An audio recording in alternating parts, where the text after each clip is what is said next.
शिव मंदिर आम जाऊँ आम गोटे 50 जन जाऊँ प्रत्येक देखिए प्रत्येक मंदिर में जाती अनेक आउ फेरती भी अनेक धर 50 जन जाइए शिव मंदिर गले एवं 50 जन भी फेरिले फेरिला जाती एवं फेरती कहा सहित कहार कौन रिलेशन ना मंदिर जाती किंतु कहा सहित किसी रिलेशन ना मु मोर गली मो मानसिक सेठी ठाकुर पाखे मुंडिया मारती मोर व्यक्तिगत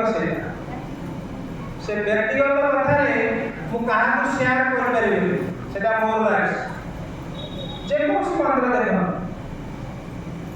ये जो मंदिर माने जो हेची सेथिरे आम अनेक जाओ अनेक फेरे किंतु सत्संग गोटे प्लाटफर्म जो जगह जड़े आदर्श पुरुष धरी जड़े जीवन देवता जीवन देवता ना ये सत्संग आम परस्पर कथा नही रही एति आम मंदिर जाऊँ व्यक्तिगत कथा आम कहूँ कहा सहित कहार कौन रिलेशन ना किंतु सत्संग गोटे प्लाटफर्म जो आम उभय प्रति प्रत्येक को बुझा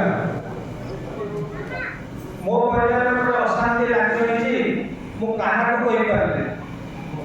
जदि शिव को प्रार्थना कली मु कथबार्ता हो पारि मत इश्यू समाधान किए दब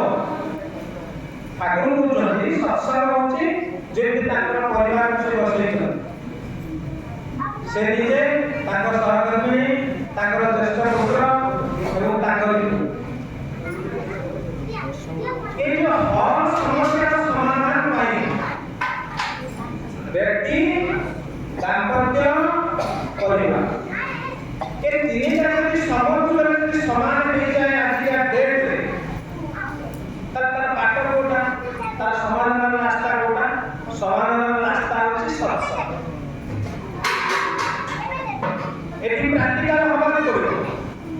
एटी सत्संग में बस कि किसी डिस्टर्बेंस कर परिबे सत्संग में बस कि मोर आगे पुरुष सामने बस कि मिछ कहि परिबे मो भूल कर परिबे मो गोटे भूल कथा कहि मु ठाकुर को पाखे केमिति कहिबी मते रास्ता नहीं हनुमान शिव मंदिर कालीकोटा को गले से कथा कहला का पाखे मु चिनी मु जाने केमिति मोर साधना नहीं जे कि काली